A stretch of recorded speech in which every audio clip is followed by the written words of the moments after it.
Video. Fail.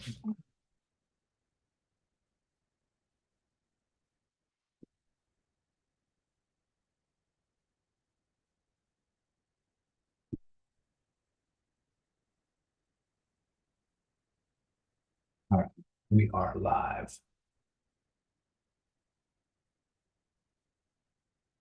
All right, guys, welcome, welcome. Hello, Armando, Tommy, welcome everybody. All right, hope you guys had a great 4th of July weekend. Everybody still got all their fingers.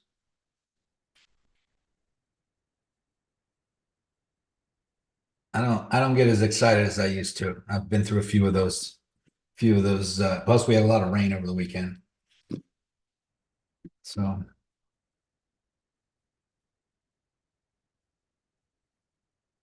exactly, Chris. All right, guys, I'm going to share my screen here. Welcome, welcome. We're going to get the ball rolling here. Interesting what's going on right now in the crypto sphere. I know, like, and I see a lot of comments. I'm going to go into our Discord for a second here. And last night and this morning. By the way, guys, I would appreciate you not posting videos that take you outside of Discord. Well, first of all, not only that, but we're not promoting other people's channels and other people's programs. So I would prefer that you did not share that in here. Not that Trade, Travel, and Chill doesn't have good videos, but she's definitely not always right. That's for sure. And so, and I may disagree with what she's saying. So when it's posted in here, it may look like it's something we're promoting. So I would prefer not to do that. Not because I'm worried about people going over there, and you can go to YouTube and watch anything you want. But the reason why is because if it's posted in here, new people might think that we are promoting it and that we're giving the advice or we're giving the recommendation, and then they go and watch that person and maybe they pick a trade and doesn't work out, and then they blame us because this is where they learned it at. And so for that reason, I would prefer to not share other people's content in our group. Thank you very much. A lot of videos being shared in here over the last 24 hours, but I know it's not that big of a deal. All right, so a lot of questions about, where's Bitcoin going? Where's crypto going? Are we in altcoin season? Are these, we're getting ready to blow off. We're getting ready to go to a new all-time high.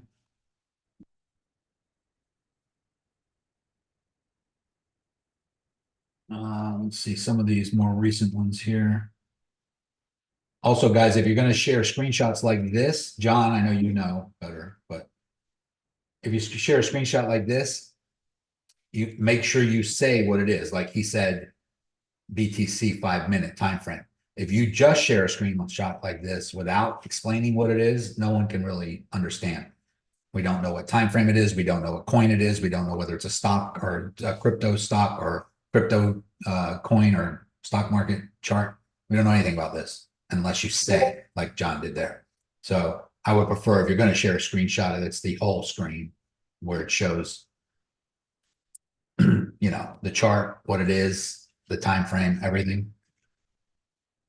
Like this up in the corner, 1 hour chart, XRP, USD. That would be ideal. Zero Bro token, linear perpetual futures contract, 4-hour chart. So we can see the whole thing and we know what it is, so we can help or better answer any questions you might have about it.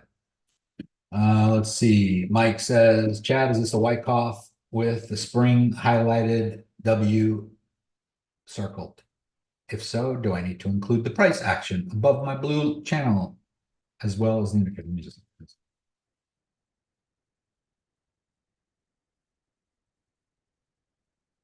That was bonk. I'm not going to comment on that. I'll let Chad handle that. Yes. All right. So, all right. I can't find what it was that I wanted to talk about, but I did give a couple updates here. We did have a break to the upside yesterday. We were in this overall downward trending channel, which looks like a big bull flag. We come over to this upward trending support here, and we bounced and shot up through the very top yellow line here, which is the overall resistance line. This time we got above it, but as you can see, if you draw a line straight across, we never got above the 110.5. And then this time we popped up above it, and all we did was hit this upward trending green line. I'll show you what that looks like here. We have this upward trending support coming from down here when we came all the way down to 98K. That was back on June 22nd. And then we bounced here, we went through, we popped back up above it, bounced, held support, came back below again, and then dropped through, and then retested, and then dropped again. Now this red line is the overall downward trending resistance line. Let me just zoom out. That's this red line right here, hitting the tops of all these candles. And then right here is where we broke out, went all the way up to, 110.5. And then we had a lower high. We dropped back below it, came back above it, dropped. And right now we're bouncing on it again. These lower highs right here on the lower time frame. Let me go to the 4-hour.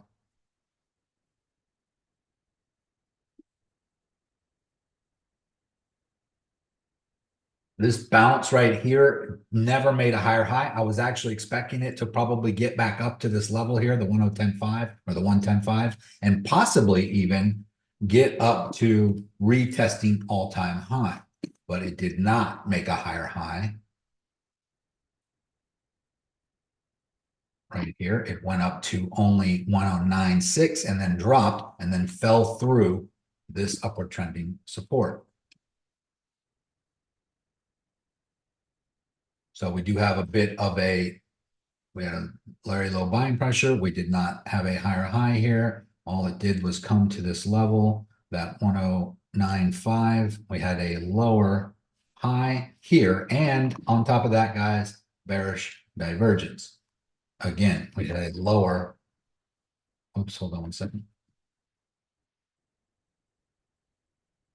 Here's the interesting thing. On the weekly, stochastic RSI, stochastic RSI, we did have the blue line cross back above the orange line. Okay, remember, I was saying that if the blue line crosses the orange line to the downside and gets below the 80, and then the orange line also gets below the 80, so far throughout history, every time that's happened, it's been a big drop down. Very unusual. We did it. Both of them got below, and then the blue line crosses back above, back to the upside. Interesting. Let's go look at when that has happened before.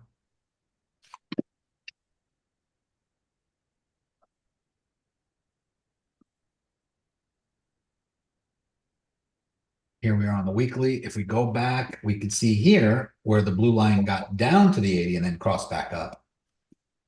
And we can see here where the blue line crossed the orange line to the downside and went down a little bit into the zone. It actually got below the 70, which normally is the point of no return. This one did it here too, where it came back up. So let's look at what happened in the price when that happened.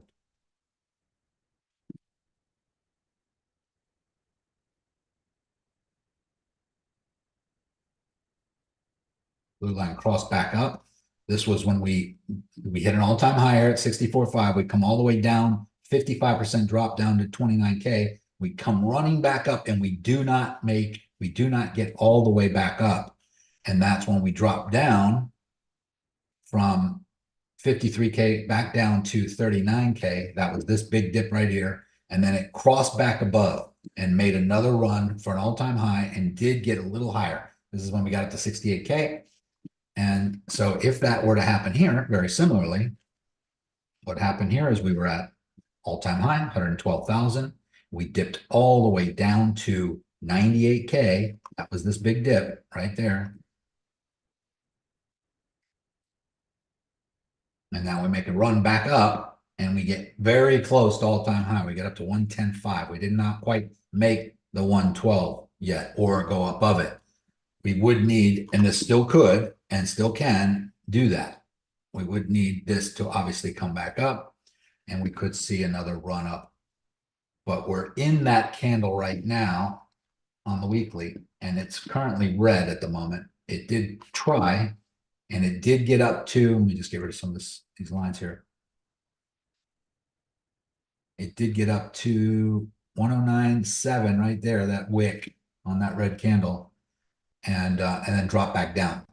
And not only did it drop back down, but it dropped back down below. Where are we at right now? 108.5.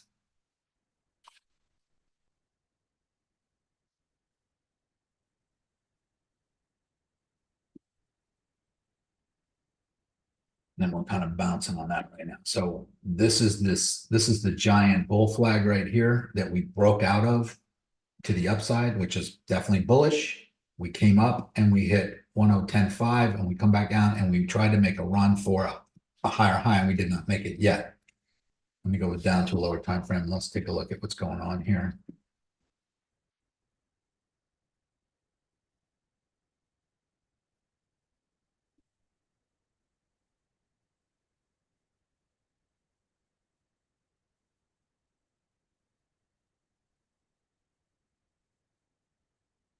Yeah, so here we did have kind of a head and shoulders here. We come down, also possibly a big M. We trend sideways all the way to this line and then shoot up. This is what happened last night. We shot up, we broke above the downward trend line, which is this line right here. I'm going to change that to red just so we can see it. That's this top line. And let me just bring that right up to make sure we're touching the tops of all the wicks here.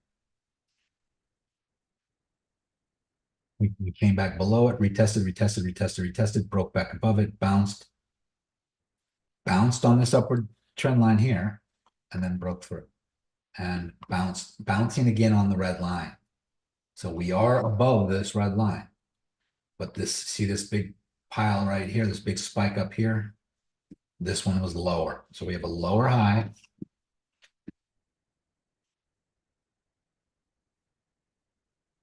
And then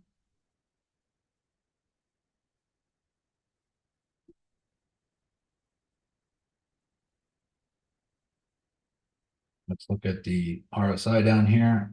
We have some strange stuff going on.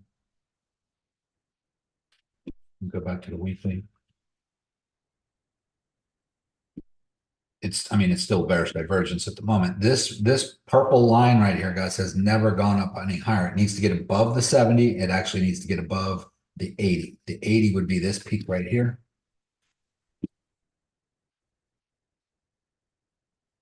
In order for bearish divergence to no longer be the case. So even though the price is staying high, even though we're still pressing against these all-time highs, we're coming up against that 110, 111, 112 range, which is what has to happen in order for us to break through. All of those things look positive. All of this is bullish. The fact that we're way up here right now at 108 and we're holding and we keep making a run for it, we come up to 110.5, but for some reason we can't get past that. The fact that it keeps trying is all bullish. There's a lot of bullish going on, but we still have bearish divergence. And so what would probably have to happen is we would need to break this 110.5 and get back up to 112 and retest the actual all-time high in order for this to turn and come back up to retest this level. And then if we break through 112, then we might get above this line. But I will tell you this, if we get up to 112 and break 112 and get to 113, 114, 115, and this never gets above this line right here, it just stays down like this, that's a problem. That's great for that's great for breaking a new all-time high, but it just means bearish divergence is continuing. And the reason why bearish divergence means something is because the only time that bearish divergence was there and the price kept going up was in the stock market. It's never happened in the crypto market where we had bearish divergence and we just kept making new all-time highs over and over and over again. Now we have going back to about here when we came up and hit 108. That was the second touch point on the RSI, but we've already had another all-time high after that. So technically we have 3 touch points, and this 112 right here was this one right here. So if I really lower this line to touch that touch point, we've already had 3 touch points of bearish divergence, and then we have not made a higher high yet. So that's why this is still way down here. So this, if we make a higher high on the price and this stays below this line, then bearish divergence just continues. And all that means is that, generally speaking, it's usually the beginning stages of the end of a bull market. Now, I'm not saying that this time can't be different. I know I've said this the last time, but all of the indicators on the price looks like bullish, like we're going up.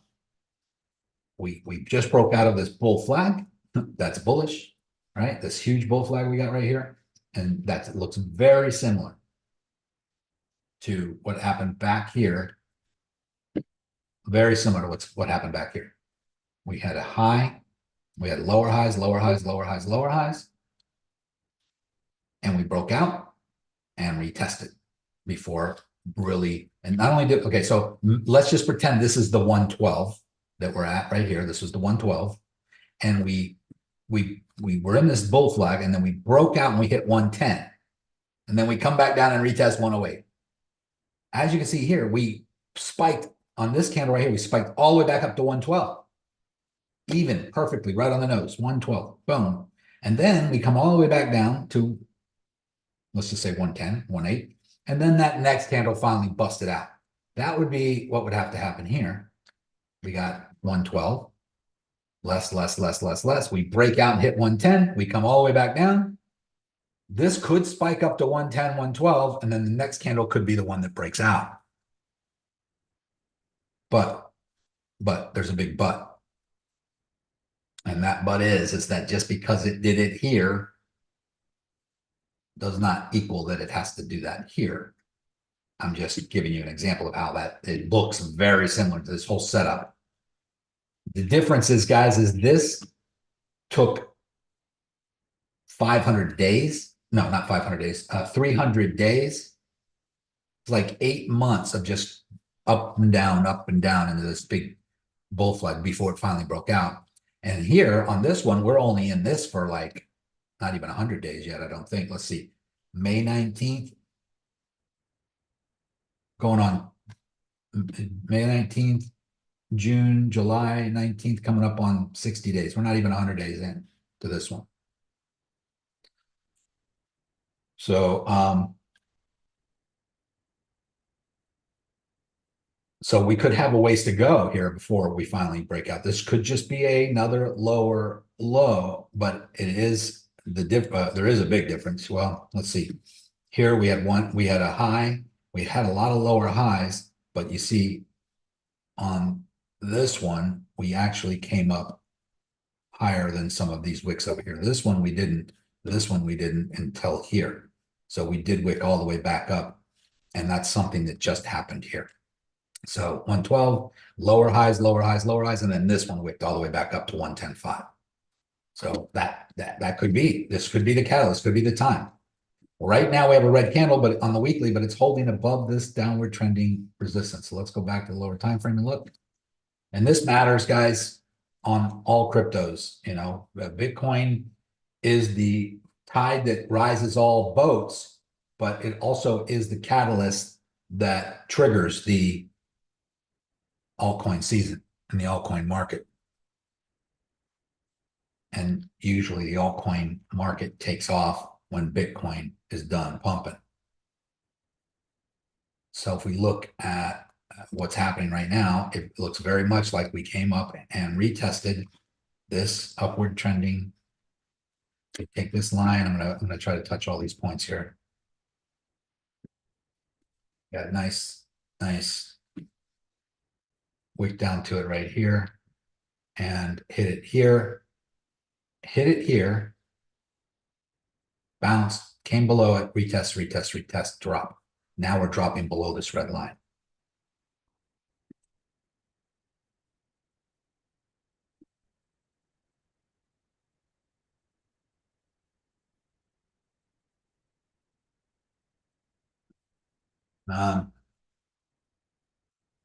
So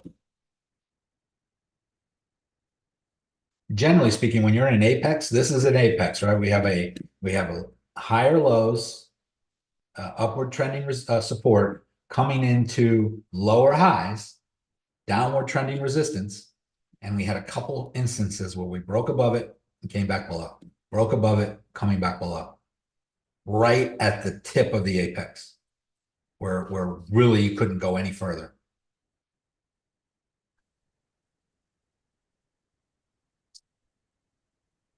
And this yellow line up here, guys, this red line up here is the 112. That's the all-time high. This yellow line right here is the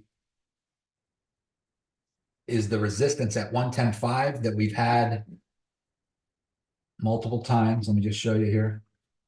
We had it here. We had it here. And we had it here. This was the 112 up here. 110 we hit several times and we come all the way down to the bottom. Come back up 110. Even these three little extra triple tops right here did not get as high. We have the yellow line getting hit there. That's 110.5. And then this one a little lower, but right under the red line. This one a little lower, right under the red line. This one just wicked up through the red line, but it's also right where the yellow line and the red line converge. And then this one, most recently, hitting the red line, and then breaking through it, support, and then wicking right up to that yellow line again before dropping back down. So interestingly enough, we got enough buying pressure to break this downward trending resistance, but not enough to get past that 110.5 in the short term anyway. And then now we're dropping back down below that previous resistance.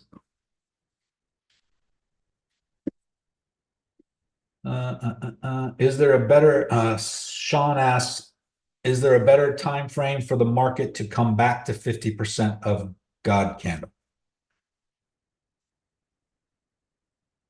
Is there a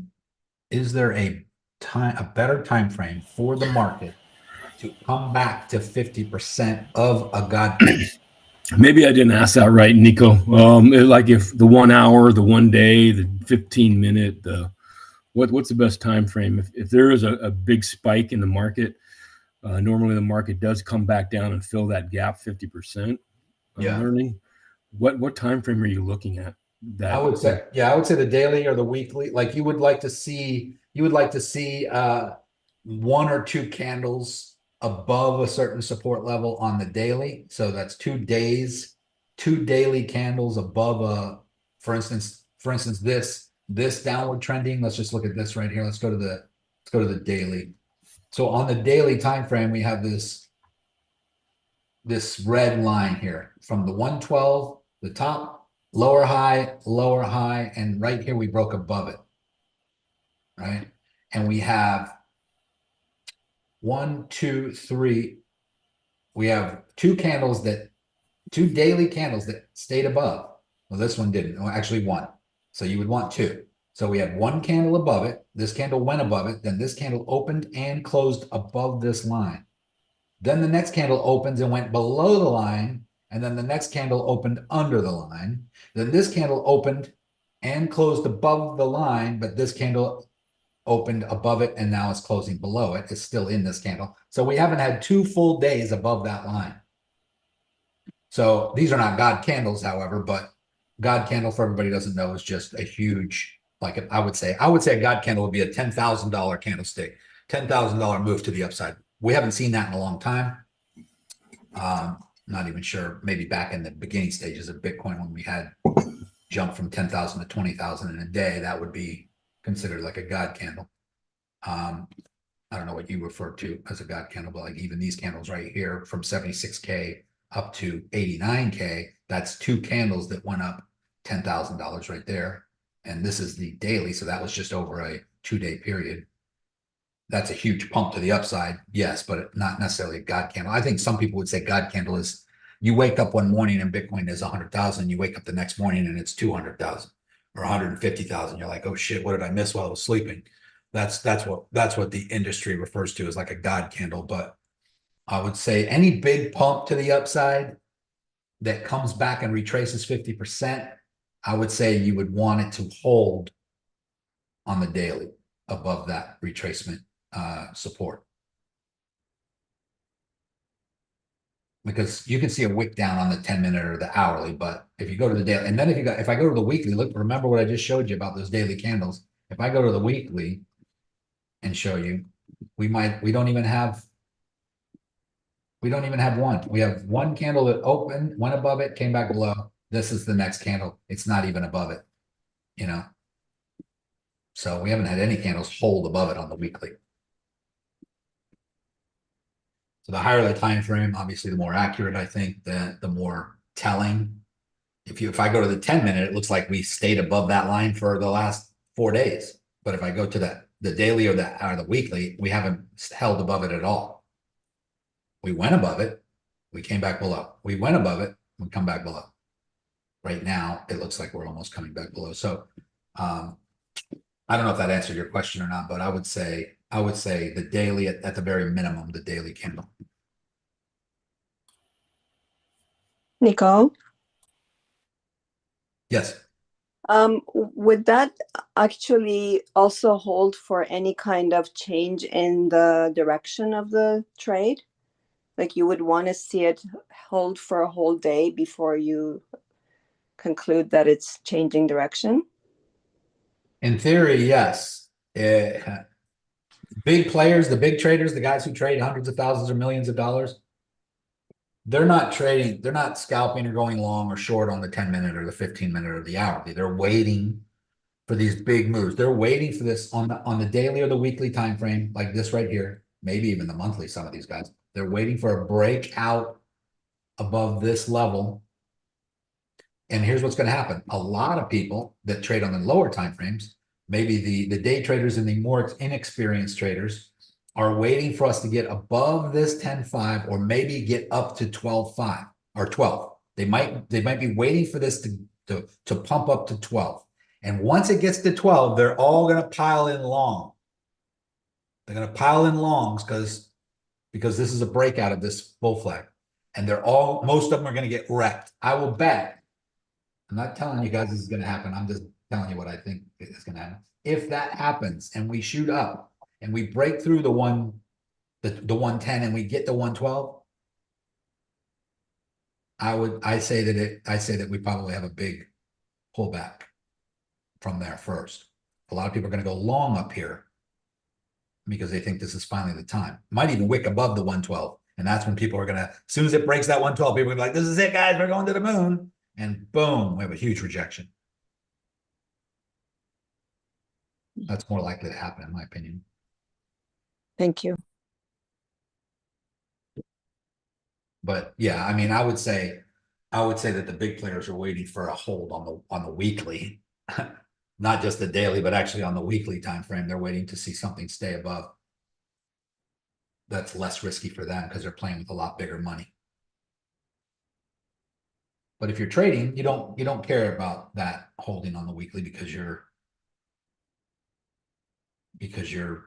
scalping this long. Like if you go long now, you're going to ride that up to 112. You're going to scalp that. You're going to take your profit at 112.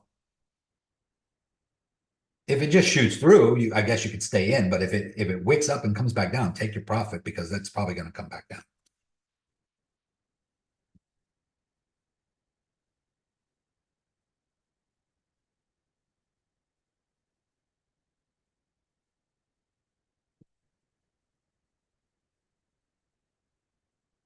But yeah, we got a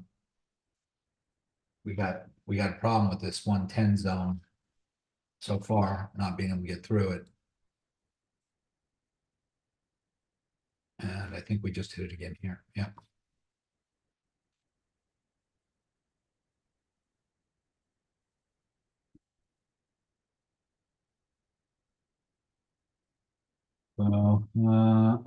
Like at least yet. I'm not saying we're not going to get through it. I'm just right now we have not been able to. We keep coming up to it, and it's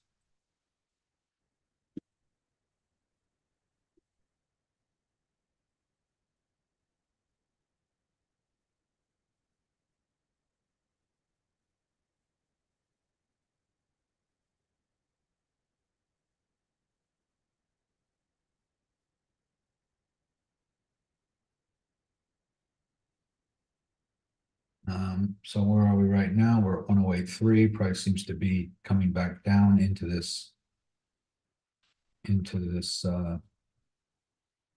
downward trend, this overall full flag downward trending channel, and on the bottom side of this upward trending support.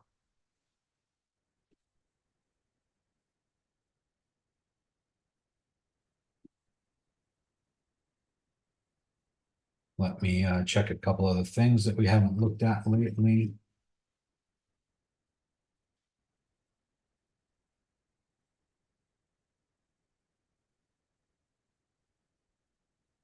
Far away from the Gaussian channel at the moment. On the 5-day, we did wick to it and bounce out. We came down close to it here when we hit 98K and bounced out. And so, but it's rising at the same time. So we're in the clear, but we're somewhere up in this area. We certainly could. As this rises higher, higher, higher, higher, this could come down into it again at one point in the near future, like this one did. Look at this formation. I mean, it's identical. Identical. It's this and this is very similar to this and this. So I'm not saying we're going to have another falling wedge. I'm just saying that that's what this one turned into. And if this one does, where will it come down to? Probably somewhere in this.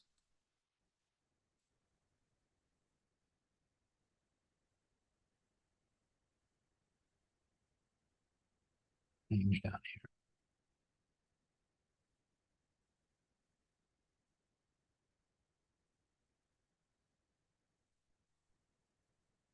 On the other hand, guys, if we just, oops, if we just hold, oops,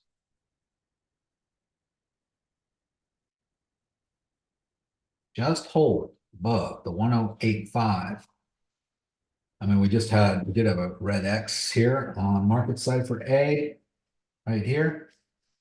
Let's pull up market cipher B, see what it's saying.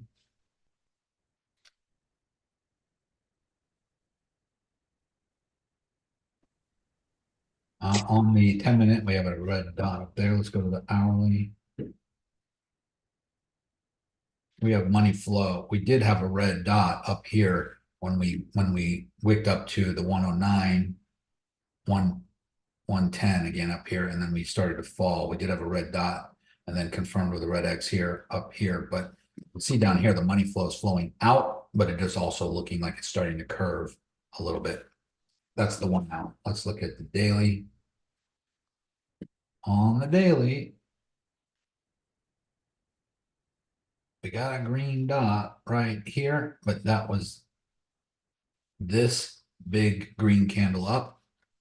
It has not yet updated. I think we got 7 hours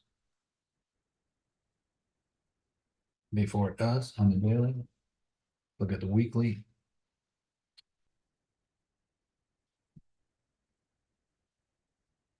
On the weekly, we still got a green dot here, but that was on this big pump, this big candle right here. We got a red candle now, and money flow is hitting right here and curving. Very similar up here when we hit this 110, the flow curved, and then we had a red dot, which brought us all the way down to 98K. So right here, this money flow came up, same height. We had a big pump. This is this green dot. We had a big pump to the upside, but that money flow is not going straight up. It's definitely not looking like this. It's not wide. It's very thin. It could just curve back around. So I'm concerned with that right now. Let's look at local time frames, lower time frames on the 10-minute.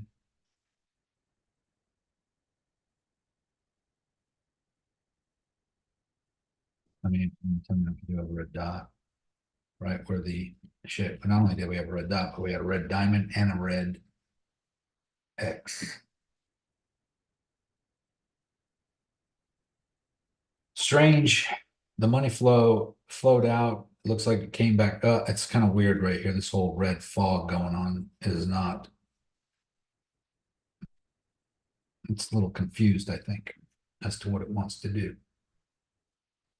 On the 4 hour, we had a big red dot.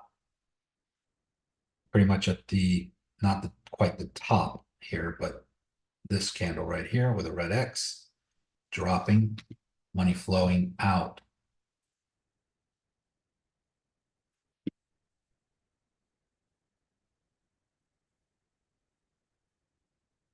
Go to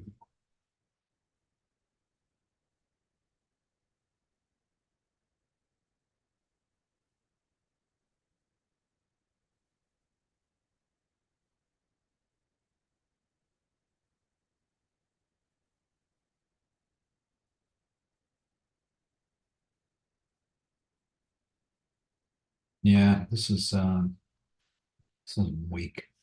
Some pretty weak stuff going on here, guys. It does seem to be holding somewhat support here. I mean, it is under this red line, but as you can see, it went under it, went above it, under it, resistance, resistance above it, support, support, support below it, possible resistance again. It's having a hard time getting back under it. It's trying to stay above it. As you can see, we had a little W here when it was above it, and consequently that bounced.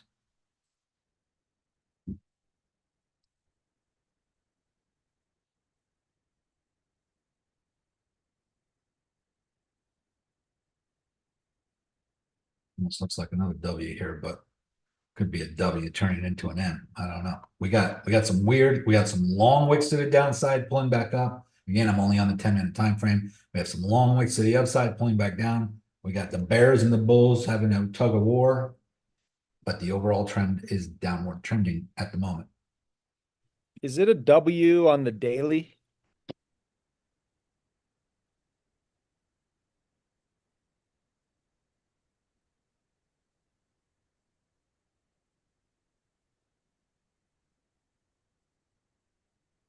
This whole thing, Yeah.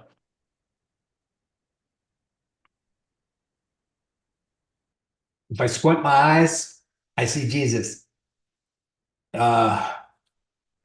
ever see those memes where you squint your eyes and you can see something that you couldn't see before you squint your eyes? I don't know. It's hard to tell. I mean, it could be just as easily a M.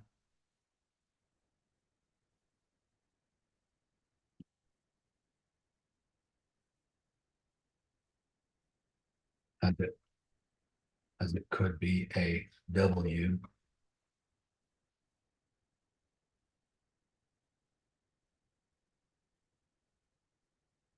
It's a W here, maybe. That's the one I'm seeing. The problem with some patterns is that it depends on where the pattern's at. For instance, this one is that could be a W, but it's also a W inside of a bull flag, and it's also a W up against major resistance. So it also could be an M here, not counting this big right leg up for the W. Like, So, what if somebody comes in, right? It's their first day of trading, or their first day of looking at this chart, right? And they come in, there's no lines or anything on it, and they come in and that's what they see. I guess they would see a bull flag first before they would see a W. I mean, I can see the W and I take all the lines away. I mean, I can see it. The problem is that this right here. Let me go to a different chart.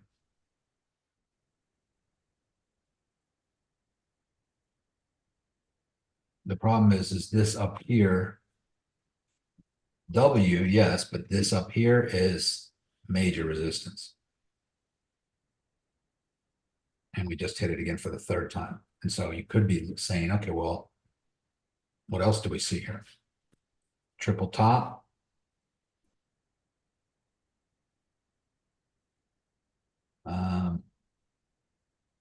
This could also be, this could have been an M before this was a W. And if this comes down at all, back down to here, which we could do, then it could be a M again. Right?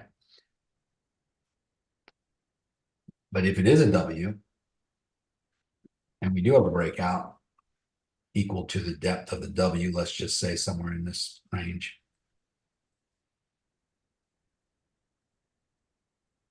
That would bring us to 118K.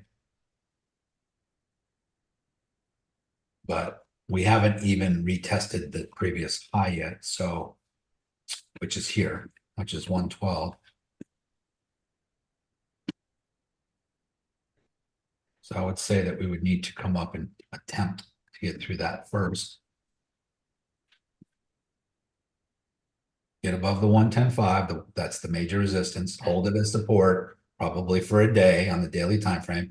Come up and retest the 112, and it needs to break through. Will that happen that easily? No. Look how hard it's 1 time, 2 time, 3 time, 4. But this is the daily time frame. So 1 candle, 2 candle, that's 2 days trying to get through, couldn't get through. Come all the way down, come all the way back up. 1 day, 2 day, 3 days trying to get through, couldn't do it. Come all the way down, come all the way back up. 1 day, 2 day, couldn't get through, coming back down. Did we just wake up to it recently? Let's see, where were we just now?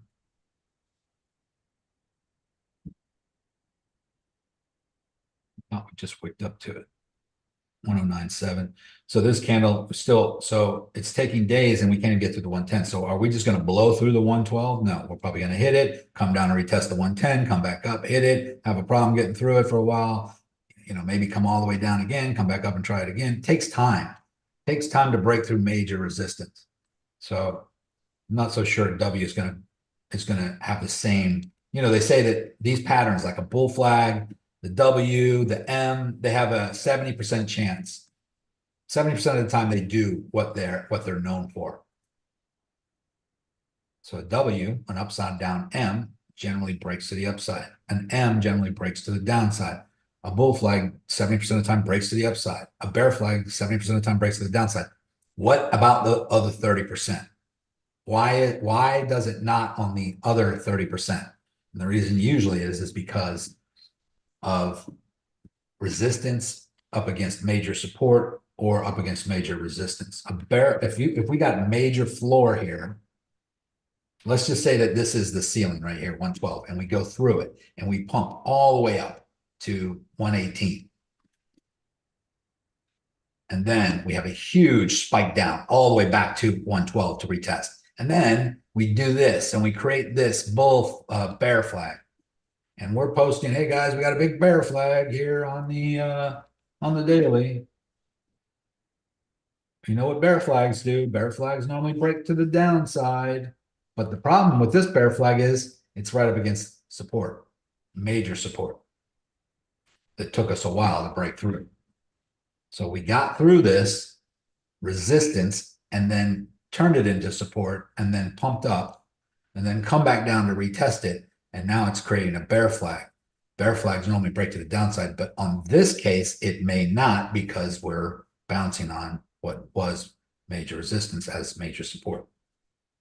Same thing with bull flags. If a bull flag is up against, if we come from here and we get all the way up here, boom, and then hit that and create a nice little bull flag, there's a good chance it does not break to the upside because it's up against major resistance.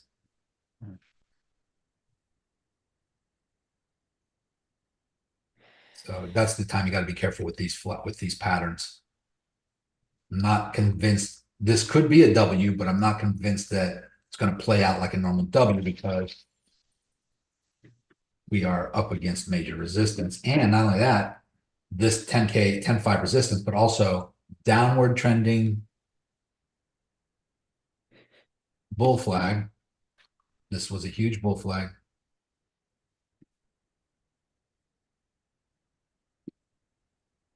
I don't know where the rest of it is because I'm on USDC right now, so it's not showing, but this went down like this. So we have this big bull flag like this. and we have the tops and bottoms and tops and bottoms and tops and bottoms. And naturally, when you hit the top and then hit the bottom and hit the top and the bottom, you're going to create M's and W's. But it's still inside this big pattern. And it did attempt to break out right here. We did break out. We came all the way back up to 110. Came back down. Broke out again, came back down. But right now, we might be back inside the overall bull flag. Let's go look at.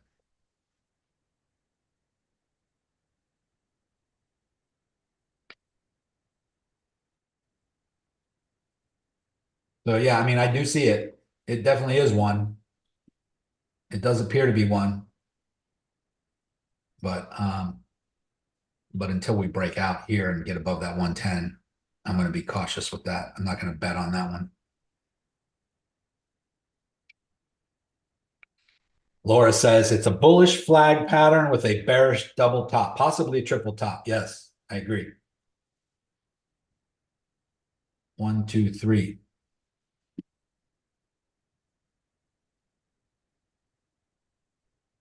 Then on top of all that, guys, let me go back to a different chart here and show you this. If I get rid of all these lines here, there is something else. We also have, when you get rid of these lines,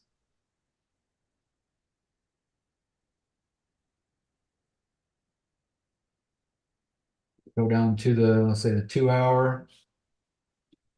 We also have a bearish rising wedge on the lower, well, I'm on the 2 hour, but let's just say here,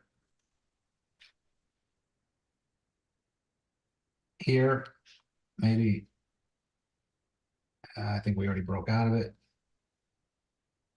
Rising wedge. What I was expecting to happen is that this, once we came down and retested here, bounced and bounced, I was expecting to get a pump up to retest the top of the rising wedge, maybe the 110.5, and maybe even 112, and then get rejected. But we didn't even, when it bounced here, we didn't even make a higher high. We didn't even get above 110.5. We only got to 109.6 and then dropped below this upward trending wedge. I'm sure you guys can all see that clearly, right? So it's not, I'm not making it up. That's what's happening. This is a bearish rising wedge, by the way. But there still was room for it to possibly go higher first before it dropped out. So it certainly could have went up and hit the top of that, maybe hit the bottom and then hit the top again, and then finally break out. That would have made sense too. And this top would have been retesting the 112, but it didn't. Just didn't.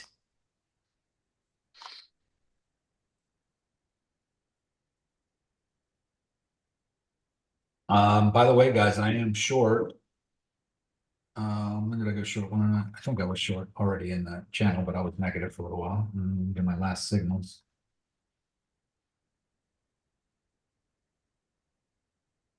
Here, short 107.720. When I did get taken out, it did hit my stop loss at 108.450, and I had a TP at 101.5.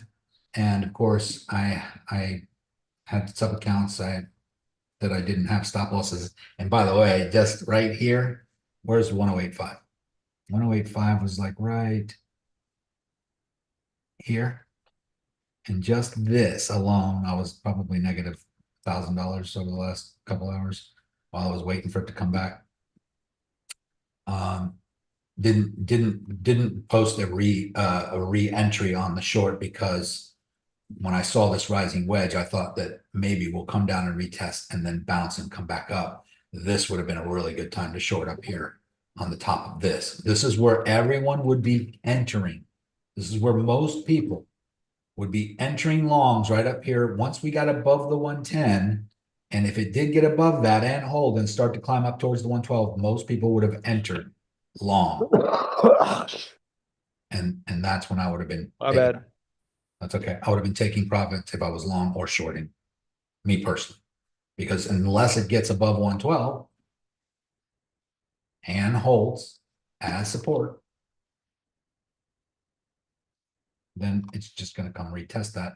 And now we're seeing the rising wedge already breaking down before it even got up there. It didn't even, I mean, it hit the 110.5 here and it didn't even make a higher high here. I thought that it would, to be honest with you. When I saw this coming down and bouncing on this upward trend line, I'm like, okay, this is a rising wedge. We got a little bit of room here.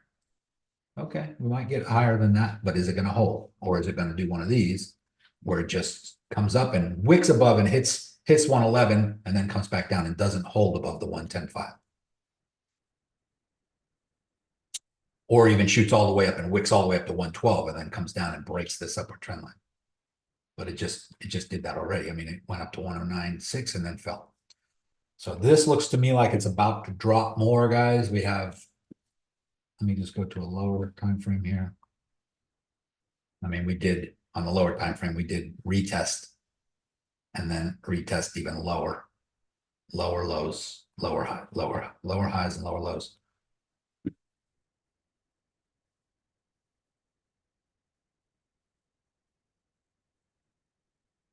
Go to the 1 hour. Yeah. Someone said I see a falling channel on the 1 hour, James. Talking about this right here. Depending on what time frame you're on. You do have a little bit of a dropping channel here.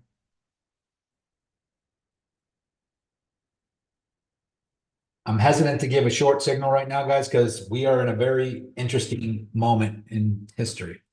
Because although I am short, and I will take advantage of this, if you know how to scalp, you can certainly do it. I don't think we're going to come much lower than the 105. We could come down here to this level. That would be a great entry for a long on this bounce right here. This is the major accumulation zone right here. Chad was probably talking about it in terminology of what he calls the boardroom. It's basically this price range.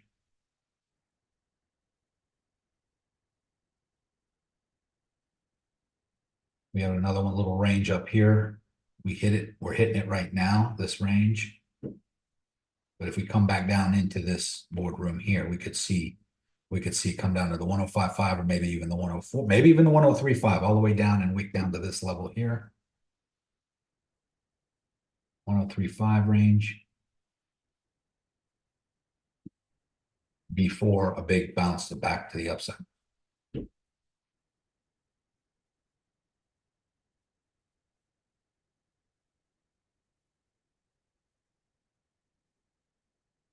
That's my story and I'm sticking to it.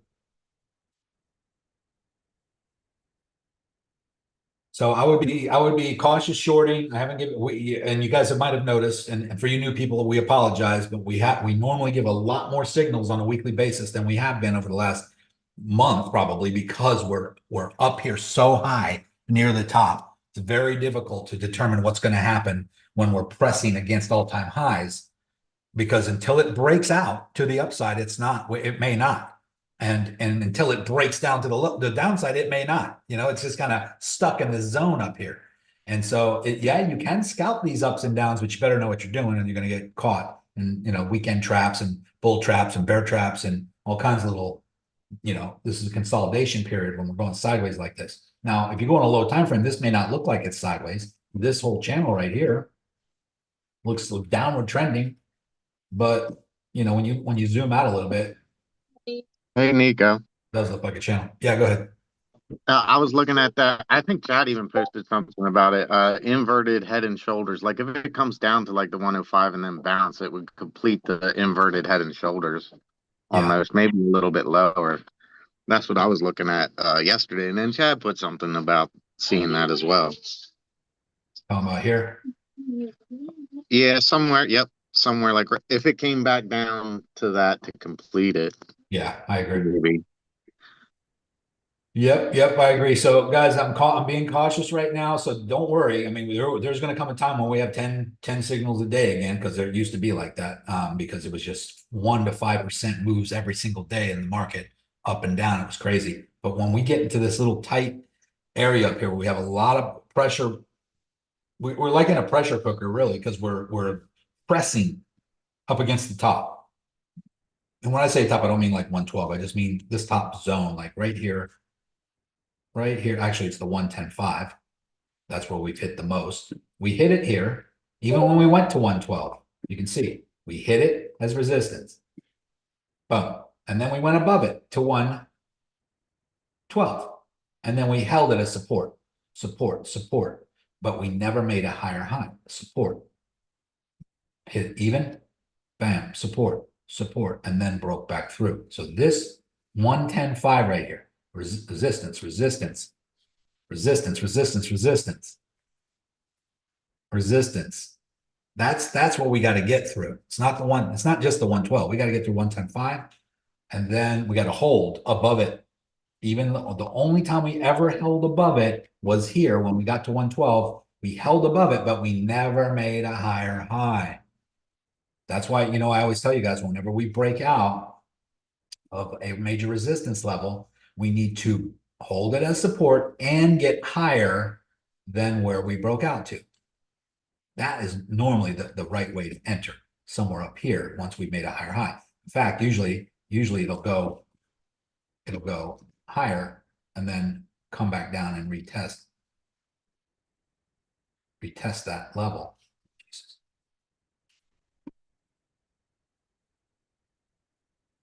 So let me just get this out of the way.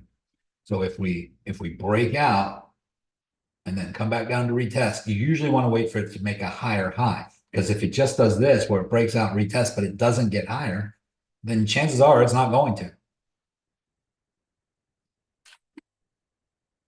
At least not then, at that moment.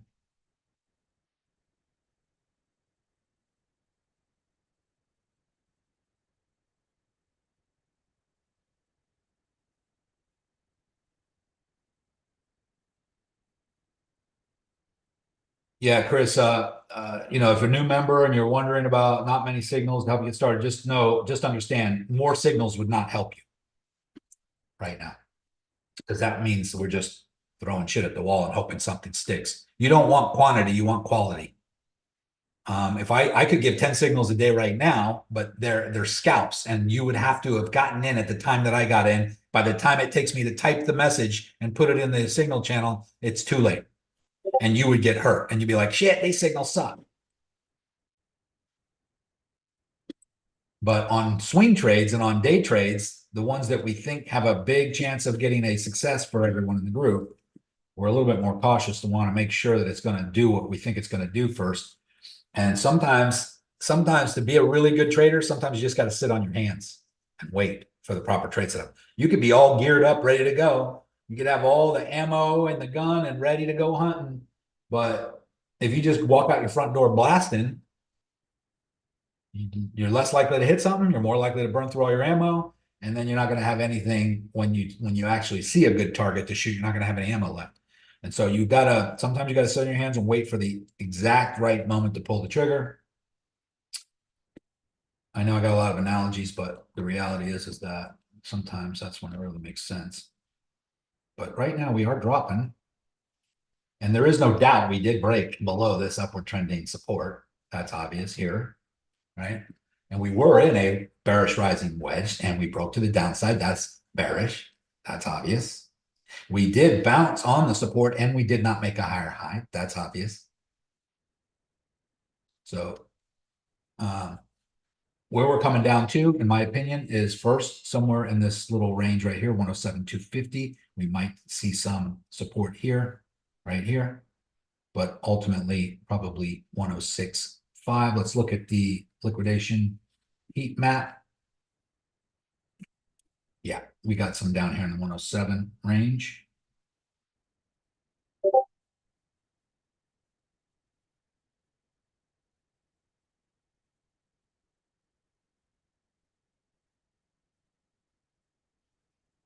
So down here at 107 on the nose, let's see where that looks like over here. It's right in this level right here where I just said.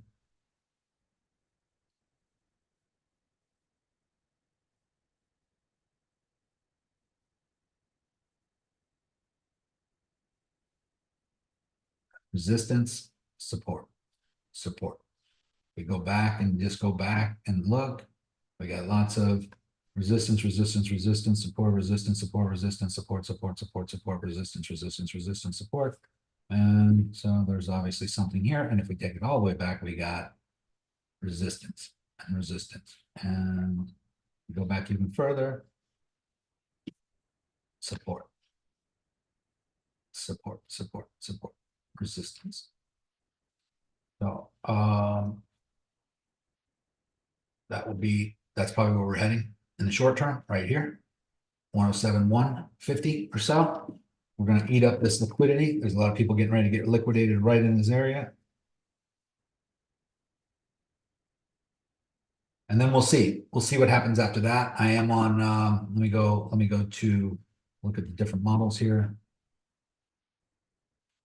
Yeah, we might chop through all this and get down to 107, 150. Let's go to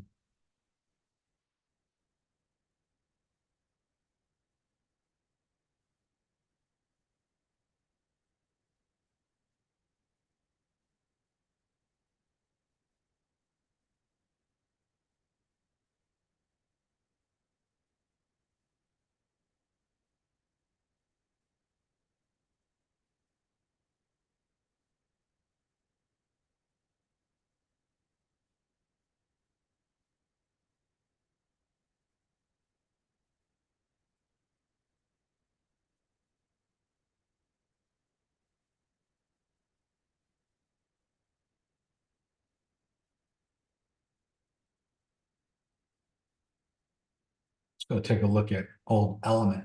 It was pumping the other day. Yeah, so we got a nice pump. A lot of buying pressure on element. Looks like it's coming back down. Hopefully it can hold above this downward trending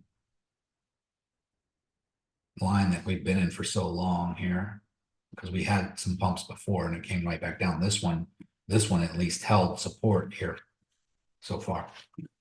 This could be some new information, something new happening here where we come above this now. Hopefully we'll hold above that.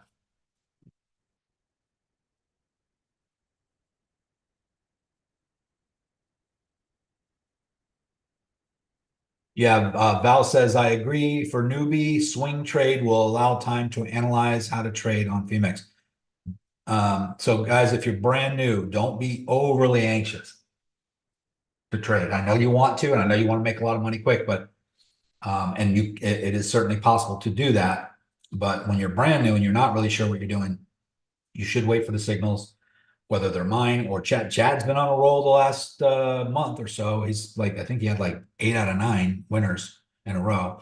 You know, we both go through those phases. I've had times in the past couple of years where I had month-long winning streaks. Couldn't do no wrong. Everything was hitting. And then sometimes you have 6, 7, stop losses hit in a row. And you're like, damn, what the hell is going on? But you don't change your strategy because that happens. You just realize that it's the laws of numbers. If I have a 70% win ratio, that doesn't mean that for every 10 trades, 3 are going to be losers and 7 are going to be winners. It could be 70 out of 100. And those 30 could come in a row before the 70 in a row winners. You know what I'm saying? I don't know when they're going to come, but the overall percentage. But generally speaking, it's 7 out of 10, 6 out of 10. And somebody brought it to my attention. They're like, "Well, I back tested your trades. You're not at 70%. You're at 50%." And what they forgot is that they were only counting the ones that hit the TP, not the ones that we moved stop loss into profit or closed the trade out in profit. So, and they acknowledge that. But yeah, if you just look at the ones that hit the TP, that's probably 50, 48, 50% of the time. That doesn't happen every time. And not only that, but I don't even care. I don't even wait for it to hit the TP. Sometimes I close the trades out or just move my stop loss into profit and let it hit the stop loss.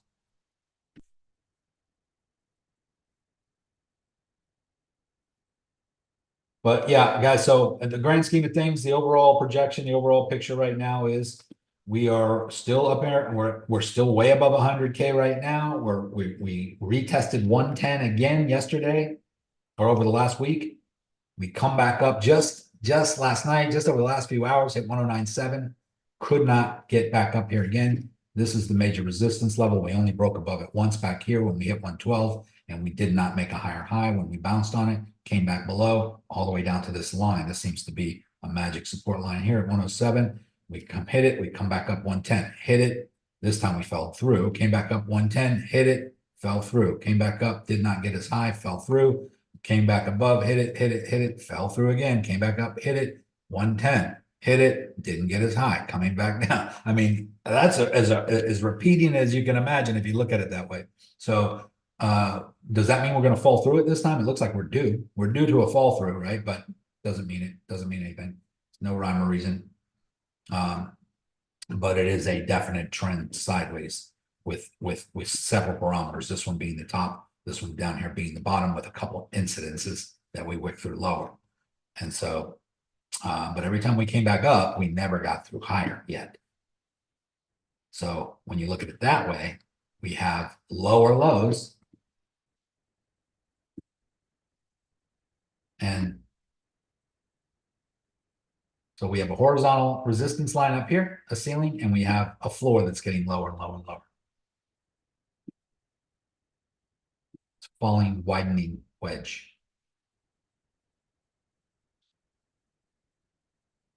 And we just, the most recent upward trending resistance or support we just broke out to the downside. So that's my analysis for the moment here as far as what I think is going to happen. I think we're going to come to 107, 107.1 right here in the short term. We're almost there. We're at 107.899 right now. We were at 109.6 literally a few hours ago. And anything else you guys want me to look at?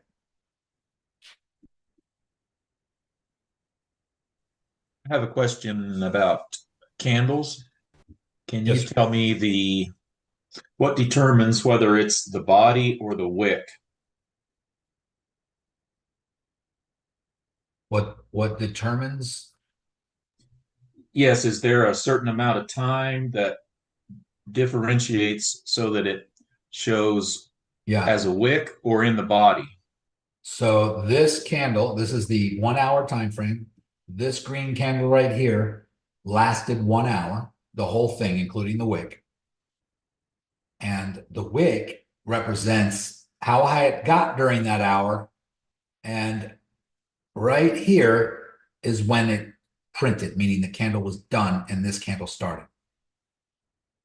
So during this hour-long candle, it went all the way down to the bottom of the lower wick and all the way up to the top of the highest part of the wick. And then the next candle started here, and that is the wick. In other words, the candle body closed here and the wick went up to here. So the wick, all that means is that it attempted a higher price and came back down and then closed here. But during this whole time, this body, the reason why the whole body is above this body, for instance, is because this candle wicked all the way up to here, wicked all the way down to here, and got up here, and then printed and opened a new candle here. So this candle's green. The majority of this candle's green is because for the whole time it existed, it stayed above where it started, stayed above that. But this one went all the way up to here and did not stay above that level and then opened up down here. So you got wicks. So I don't know if that answers your question or not, but what constitutes now, as far as me drawing trend lines or support and resistance lines, sometimes I draw them to the top of the wick, like this one right here. Sometimes if it's a resistance line, I will draw it to the top of the body, or I'll do a zone. Like, so you see this little wick right here and this little wick right here. I'm going to draw a resistance line, and I'm just going to touch the tops of the candlesticks, not the wicks. And I'm going to come down like that. Now, if I touch the top of the candle here and ignore the wicks go up a little higher, but I just touch the tops of the candles, that's the major resistance level. And then here you'll see where this one wicked up to it. So I know that that's accurate. I know that I'm in the right spot. This one didn't quite make it to it, but it wicked up to it and came back down, came all the way back down to here before the next candle opened. Then this candle went through it and even went above it, but this candle wicked down to it right there. Same with this one. This one went through it to the top and to the bottom. Next candle opened, wicked up to it. So I know that this line is accurate because these wicks are touching it and these candles are touching it. If I went to the tops of the candle, that's just me. You don't have to be that accurate. You don't have to be that precise. You could do, I sometimes do a vertical parallel line right here, parallel channel, where I will go from the tops of the wicks and just touch the tops of the wicks, and then I will open this and come down to the tops of the candles. So that's a zone. That's more of a price range. It's from the tops of the candles to the tops of the wicks, tops of the candles to the tops of the wicks. And so that's actually even easier for some people because anywhere it gets above that line right there is the resistance. Doesn't matter if it wicks up a little bit above it or not. So the entirety of including the wicks, is the price range for the entirety of the candle, and the open and close creates the body. Correct. And if you go into our Discord and go to help desk over here, and then come up to the pinned messages, and then go to candle patterns and cheat sheet right here, you will learn a whole lot bunch about that. Highest price, the wick, close price, open price, lowest price. Bill has done an outstanding job putting all this stuff together, guys. There's so much information. Here's your your patterns and your chart patterns cheat sheet here. This is what we were just in right now, an ascending kind of wedge, a rising wedge, which is bullish. We just broke to the downside of that. You got all these things here. You can print this out, put it by your computer whenever you see these types of patterns forming. Just like that overall bullish and bear, inverted head and shoulders that Josh was just talking about. And yeah, all kinds of information about candles and exactly what they mean here.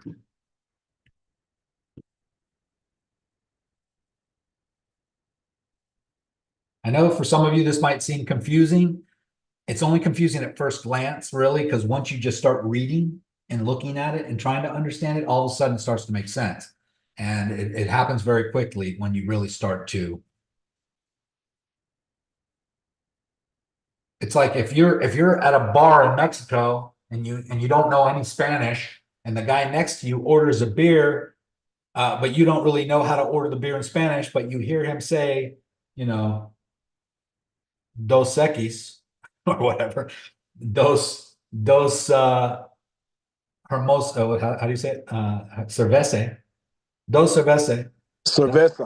Cerveza, 2 beers, dos cerveza. Now, once someone explains to you, dos cerveza, yeah, cerveza. So once somebody explains that to you, all of a sudden the cloud lifts and you're no longer confused. Now that you don't even have to study that. The next time you go to the bar, you just say dos cerveza, and you got 2 beers.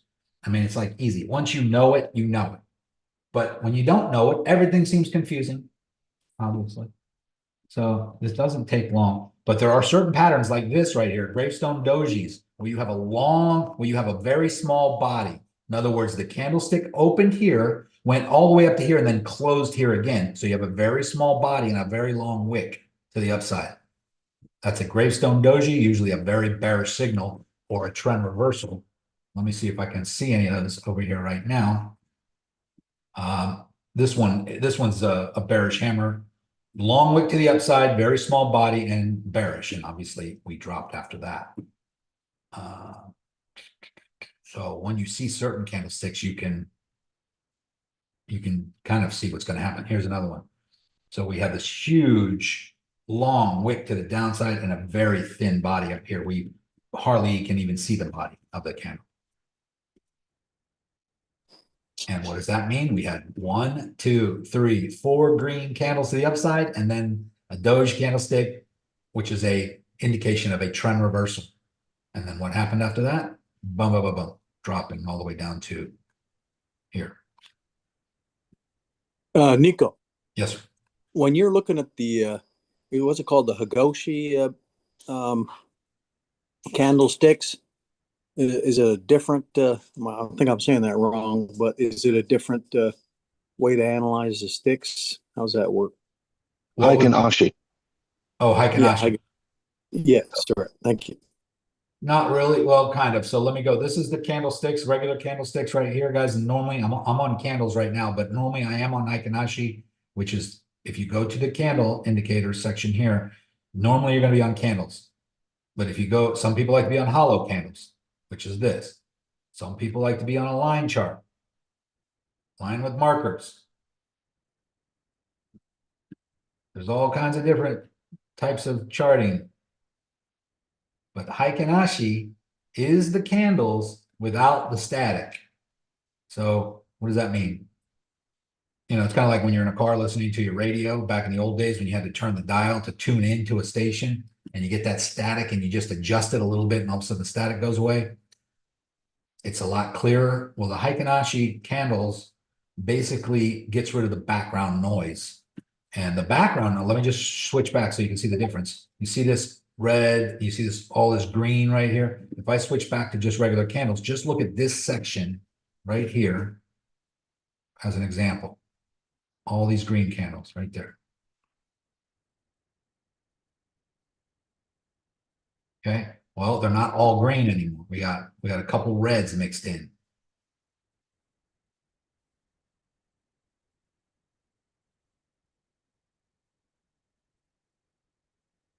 So what does that mean? Well, when you start to see red candles, you start to get bearish. You start to think that the trend is over. But Haikanashi, even though there was one red candle here, the overall trend was still green going up. So it blurs out the noise, what may, for lack of a better explanation, what may confuse you to make you think that the trend is over, and it basically takes into account other trends and other indicators to blur, you know, to kind of soften that a little bit so that you're not constantly looking at every single dip in a trend. So this was an upward trend. It continued up even after this red candle. Haikanashi kind of blurred that out. We did have a big red candle here though.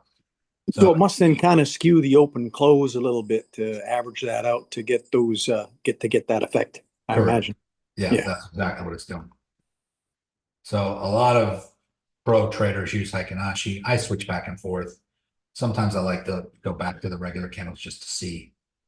Now, bar candles is a whole nother thing.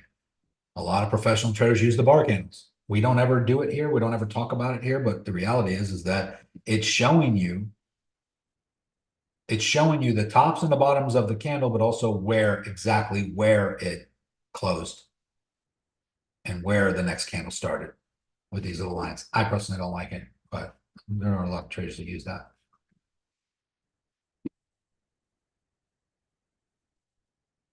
But guys, I mean, the goal here for us is to teach you how to trade, how to understand support and resistance, how to know when to get in and get out of a market and get the hang of that. And then you're going to get to the point where there's like a lot of people here. If you go into the Discord and you go to like the wins wall over here, most of these people, John, Larson, Joshua, even though they might be on this call and they get on these live calls, these trades were not signals that I gave or even that Chad gave, I don't think. Most of these guys in here now are getting in and out of trades themselves. They learned how to enter, they learned where support and resistance is, they understand how to get in and out of trades, and now they're just over here scalping anything. Fart coin, syrup, you know, NAV, MAV. Like these are all different cryptos you don't even see me talk about. Because once you understand what you're doing, guys, you can go into this to Femex here, and you just come up here and click this, and then go to USDT and look at the hundreds of cryptos you can trade. You can trade hundreds of different cryptos. You don't got to wait for my signals. Look at this, Alpine's up 26%. Everything is going down right now. Alpine's shooting up. Let's go look at it. What the hell is going on over here? Alpine on the daily. Let's go to the 1 hour. That's a huge pump to the upside on Alpine. I don't know why, but that's how you can find things that are moving. And when you know what you're doing, then you can come over here and analyze this and say, let's just go on the daily. Okay, we do have a downward trend. even these spikes so far are downward trending is that the top. Should I go long now because this thing is spiking? Not necessarily. Could just be another one of these. And then it drops lower. One of these. And then it drops lower. So you might want to be careful when you see these things. You gotta you can't just jump in because you see the price going up. You have to understand what you're looking at, and then you have to figure out if you know how to draw support and resistance and understand, you know, the trend in the chart, then you can make better decisions. But until then, that's why you should take the signals, and that's why you should go on these calls, and that's why you should sit on your hands sometimes and wait for the right opportunities until you really know what you're doing. And Nico, can we take a look at XLM and XRP? I think they broke out of their months of a huge triangle.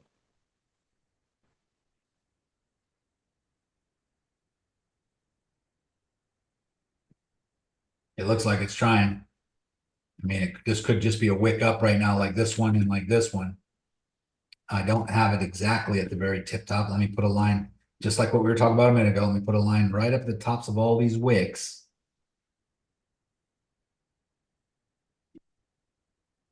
Here's the tops of the candles. Here's the tops of the wicks. And as you can see, we had a couple wick up above and come back down. This one is just right there right now. Let's see, is it going to come back down? Is it getting above that? It looks like it's possibly wicking up a little higher. So yeah, it looks like it's doing that. Let's see. We go to a lower time frame. Is it holding above? So on the white line, which was the first resistance line I had on here, a couple times we got above it, hit the yellow line, came back below. Resistance, resistance. Hit the white line.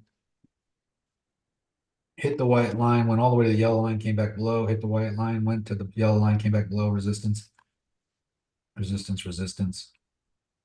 Went above the white line, holding a support, now went above the yellow line on the lower time frames, possibly holding that support.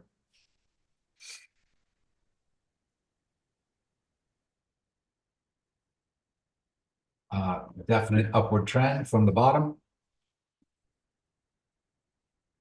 And breaking out of the apex. The apex is where the floor and the ceiling come to a point. And when you have a downward trending ceiling, which is a downward trending resistance, and an upward trending floor, which is the upward trending support, coming into an apex, which is this corner, then there's nowhere for it to go except for to break out either to the downside or to the upside.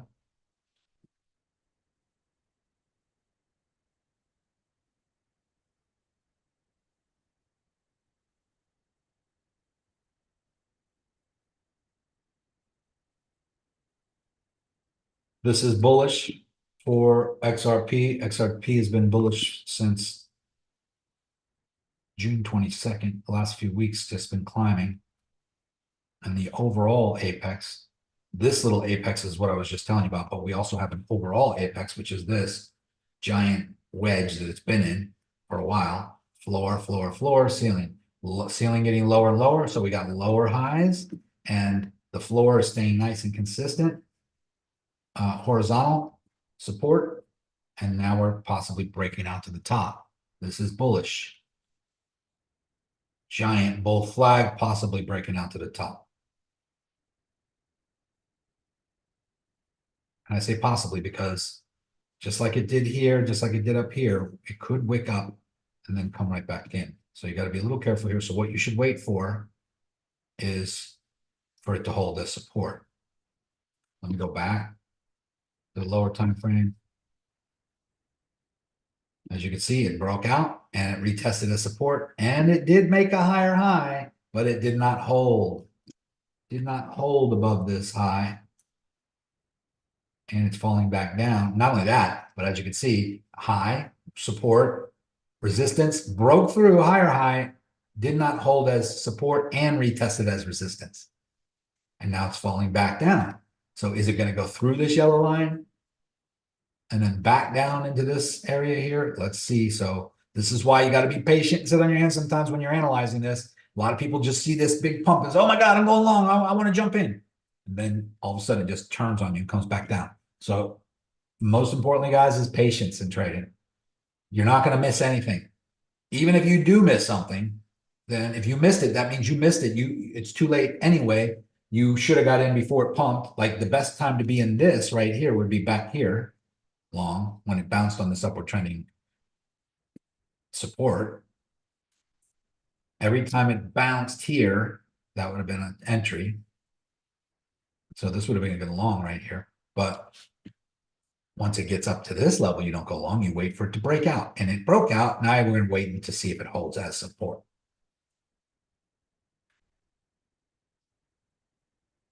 It did hold the support here. This would have been a good entry right about here, but you would have put a stop loss right here and it would have taken you out right here. That would have been that would have been a good risk trade right there because this is a real breakout. But it fell right back below and it's coming back down to retest. So I would just wait on this one. Wait and see what happens here. If you're already in a long from down here, then you're okay, but I would move your stop loss up into profit.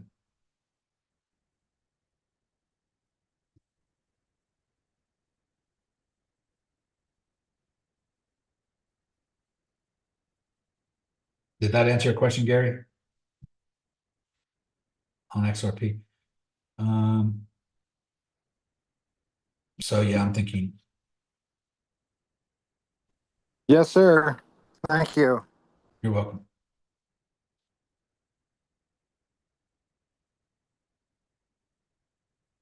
Kimmel asks, XRP has divergence from BTC this morning. What are your opinion? Yeah, XRP is not correlating with Bitcoin today. Bitcoin is falling, XRP is climbing. And now XRP is falling and Bitcoin is now climbing. So something strange is going on. Let's go back to Bitcoin. It's not really climbing. Just a little pump here. Here's my short entry from days ago. As you can see, I went negative for a bit, coming back down. Was positive here, a couple $100 just a few minutes ago. But but we do still have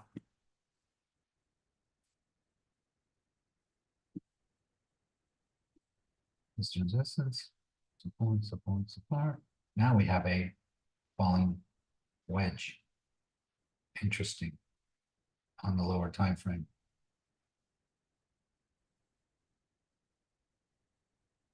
I'm right up against possible support.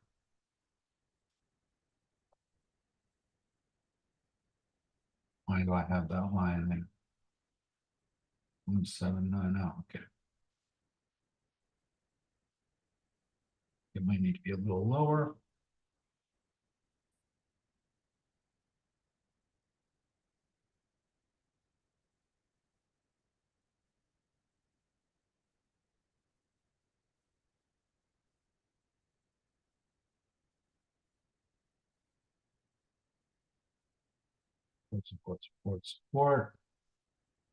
Support. Okay, well, we did hit it. I mean, that is factual. You see this? We had major support here and we climbed up, popped through this resistance, hit a high, double top, drop, drop, drop, all the way back down to this level that we started from. Should I get out of this? If we break to the upside here, I probably will reverse these positions. I was expecting us to possibly break that and drop down to 107. We might still have a little ways to go here. As you can see, we have some, I was thinking 107, 107.1 at least down here to clear some of this out. We do have some liquidity back up here at 110. That would be all the way back up here. That's a long pump to the upside.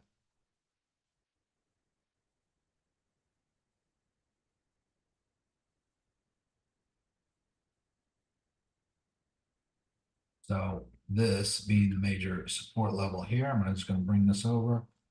This is technically the apex that we're currently in.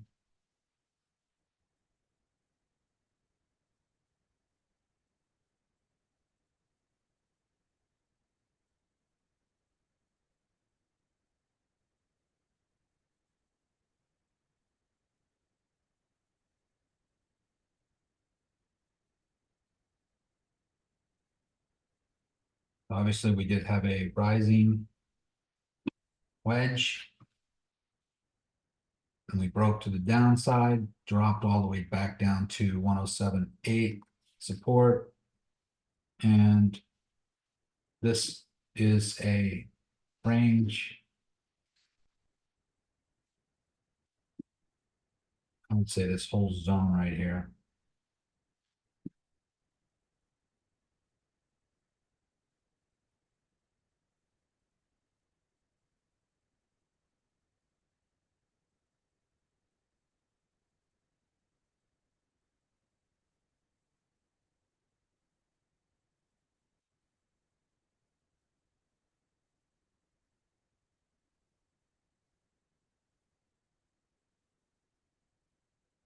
And we could be breaking out. Maybe. Got a potential W here too on the lower time frame.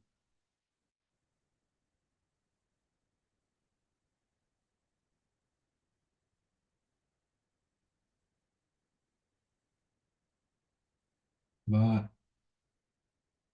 possibly likely. You see this breakout right here, guys, where we went all the way up and then retested and then bounced and then came up. Look what it retested on. It retested here, which is the top of this range. So we have this sideways range right here. Top, bottom, top, bottom. This is what we broke out of. Boom, bounce, climbed, and this is what we came down to, which is the bottom of the range. So right now, what are we doing? We're retesting the top of it.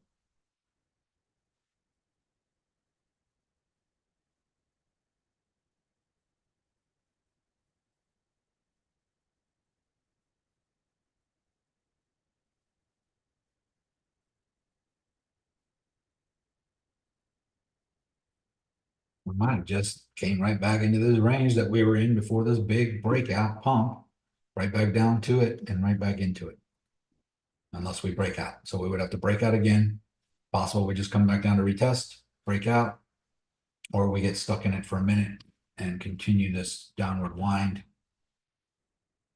into this little apex until we break out or break out.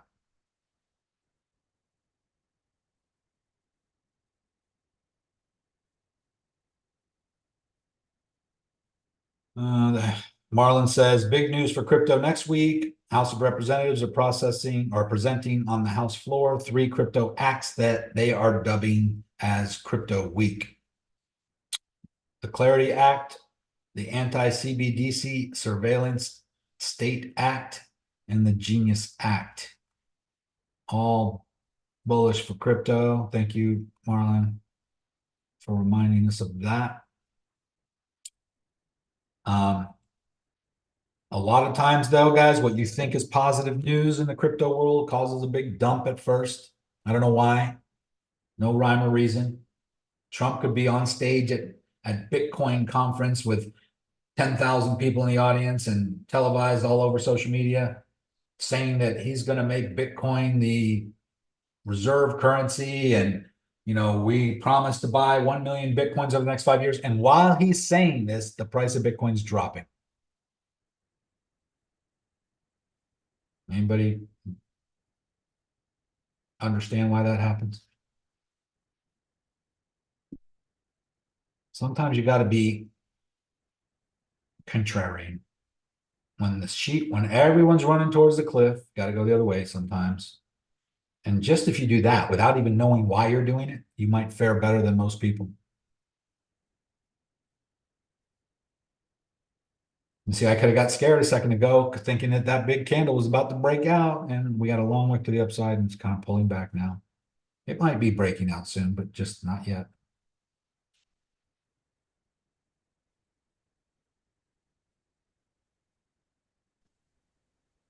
If I draw my Fibonacci on the right level, then that's right on the 0.786.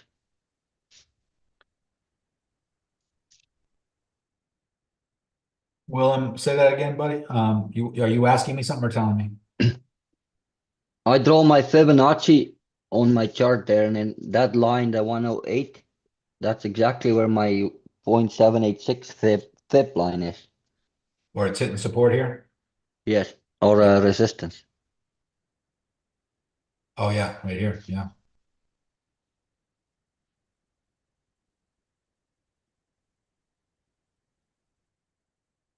Guys, if you want to learn how to use the fib retracement tool, get on Bill's basics call. He's more of an expert at it, but right over here, it is the second one down. I have it, you just click, whenever you want to highlight something, just put a star next to it. Any one of these, you can click the star and that's going to put it at the top. But if I click on fib retracement and I go right here to the top and I pull down to the bottom, see right here where my little cross is. I pull right there to the bottom. Why the bottom? Because this is the floor right here. Started at the top, pulled to the floor, and here is the retracement that Willem was just talking about right here. Now your number might be different, Willem, because I don't know where you're starting your fib retracement in, but I have it at the 2.3 right now, or the 0.23. But each one of these levels, as you can see, we have resistance, resistance, support, resistance, support, resistance. Every one of them, right? Now, if it goes above that, if it breaks above the 110.5 over here, the next one up is the 112, 111, or I'm sorry, 110. If it breaks above, I'm sorry, this was the 1095. If it breaks above that, the next one up here is the 110.8, which is, let me go back far enough and you'll see over here. Right here. And then above that, the 2.6 on the fib is the 112.7. This would be, if we remember what I said, if we get above that 110.5 and hold as support and we start to climb, if we could have a breakout of the 112, we would probably bump up to 112.8. Next one up there would be 114. And since there is no history above 112, if you go back in history, we've never been higher than 112. The fib tool here gives you levels of resistance where we would hit resistance. So that's where I think that the Fibonacci retracement tool comes in handy, is kind of knowing where we might go if we have a breakout above all-time high in the short term. Now there's a couple different ways to use it. You can either start at the high. I only started at the most recent high, but really the ideal way would be for me to go to a higher time frame and start at the all-time high, which is the 112. Let me do that. That might have been what Willem did. Yeah, I did, and now I deleted it, and I did the other way again. Yeah, it's okay. This is actually probably more accurate. So you take the fib and you start right here at the very highest high, 112, and then you bring it to the current, low right here, let's just say, or you bring it to the low of the most recent low since that high, which would be right here.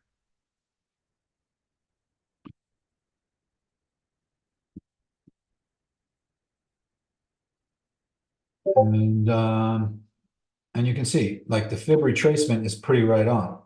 Resistance, resistance, support, support, right where I have this line here, support, support, support, support.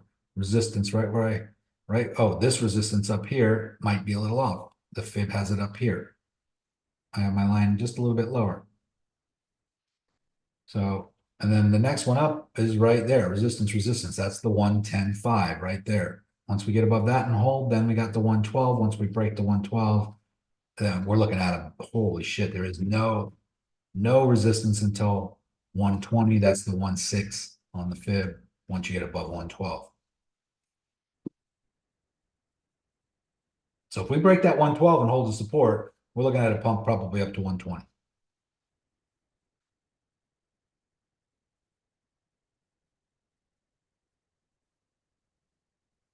But Bill will go over that on the basics call on Wednesday. Much more accurate detail. Just make sure you ask him about it.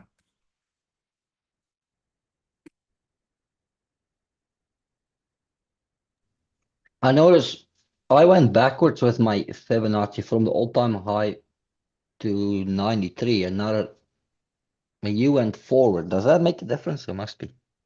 No, there's a couple ways to do it. You can start at the bottom and go up to the top, or you can start at the top and go bottom. It does make a little bit of a difference, but I think both ways work.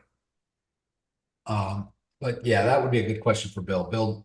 Bill experiments with it a lot more than me. My support resistance now just comes from quick glances at the charts. I don't really use the fib too much anymore. There's nothing wrong with it. It's just that I can generally see where support and resistance is just by looking at the chart. Like when I look at this little section up here, my eyes immediately go here and then here. Even though there's a couple sections that go above that, you can see we have resistance, resistance, resistance.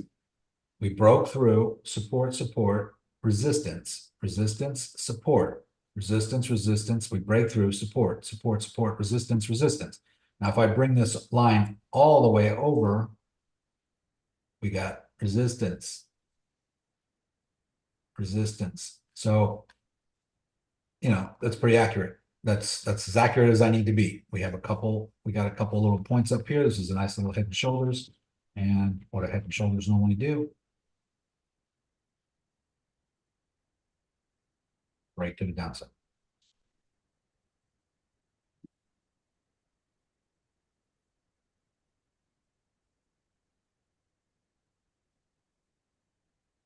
So here we are. We wicked up to that level that you had there, Willem, at the 1.8. And then we're dropping back down to retest the bottom. Are we going to continue? Don't know. If we break the floor here, guys, if we break through the floor at the 107.8, let's go back and look at some liquidity and see where we're at.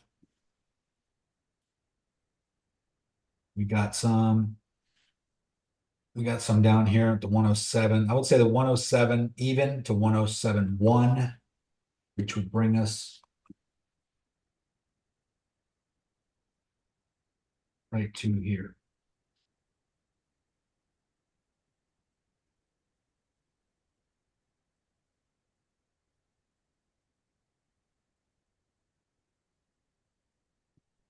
In short term. Mike Bloom says, Nico, when can we expect the announcement about the crypto renegades trading competition?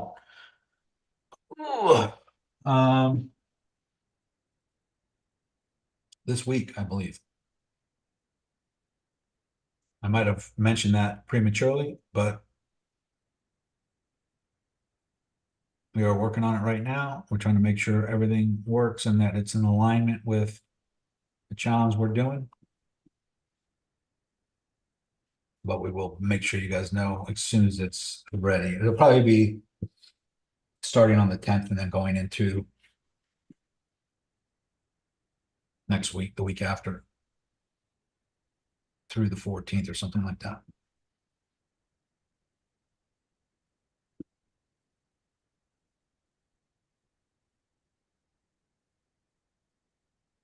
All right. Kim will sell the news. Resisting the 1 hour 200 MA.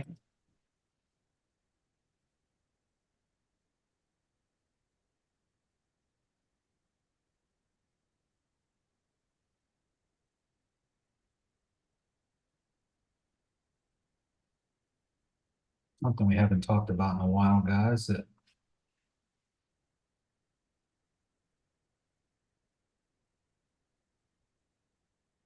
alligator indicator. Williams alligator.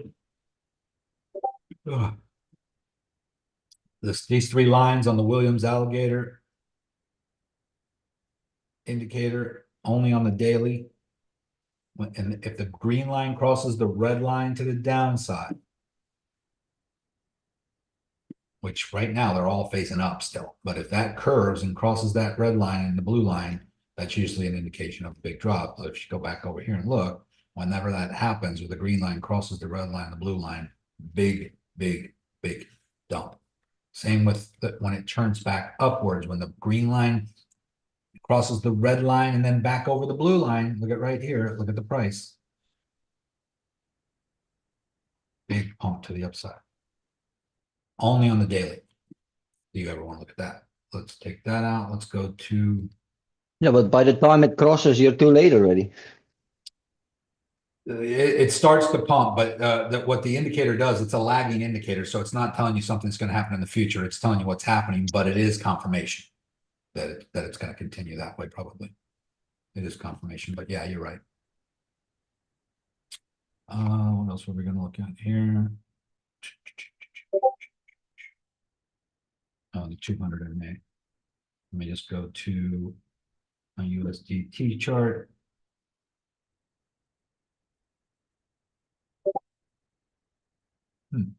Thought I had it on here.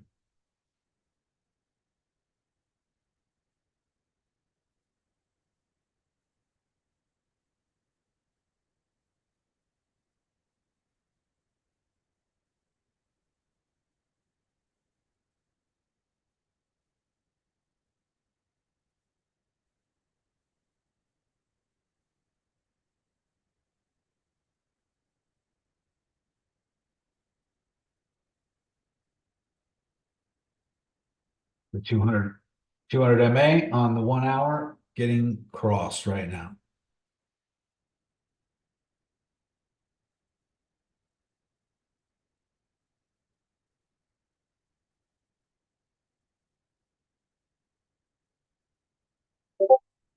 It could bounce, it could hold a support there. It did here.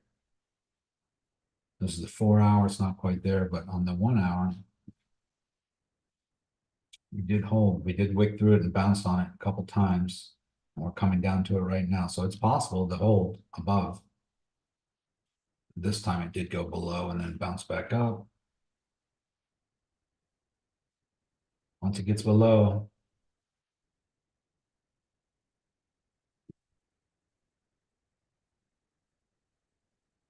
especially after hitting a high.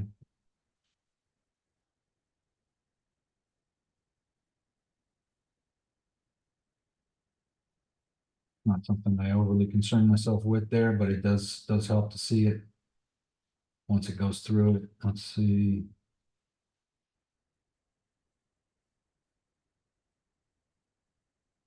Look at all that red on the Kanashi.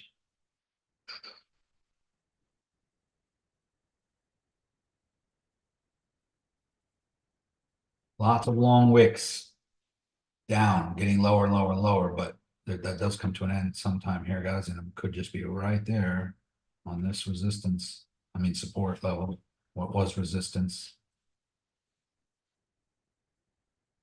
It's the 107.8. We break that, we're coming down to the 107.1, 107.2. That's where the liquidity, the rest of the liquidity is down here. That's kind of what we're at right now today. All right, guys, onboarding for new members is coming up in 10 minutes with Bill. Make sure you're on that. If you were already on last week, get on it again. I highly recommend it because you're new, you're still new, even if you've been on it. You might need to get on it a second time. Even a third time, maybe. So don't be scared to get on it just to make sure you're not missing anything, just to make sure all your questions are answered. That's why Bill is there, to make sure that you get off to a good start. Don't make any excuses like, oh, I was already on it once and I didn't learn this. Well, get on it again. Keep getting on it. There's always something you miss. A lot of times it just takes seeing something 2 or 3 times before it finally clicks. All right. Any other Marjorie, I got on late, so maybe you said, but is your TP still at 101,500, or do you think they'll just grab the liquidity around 107.1? Good question, Marjorie. I think my TP is still at 101.5, but obviously if it doesn't hold, if it doesn't break through the 107.2 level and hold there as resistance, then it probably will bounce And in that case, I might close the trade out or just move my stop loss to break even or in profit. But yeah, I still have it way down here at the 1015, which is this big dip down here. It's the next level down after the 1072. The big gap here. There is a few support levels back here. We have resistance and support, support, resistance. So there is a little level in between here at 106,666.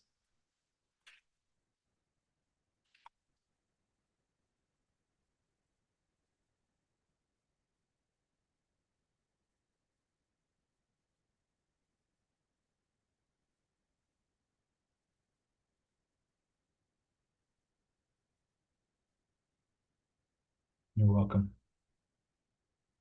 Are there replays of onboarding calls? I have been on 2, need to get back to work. I think there might be one.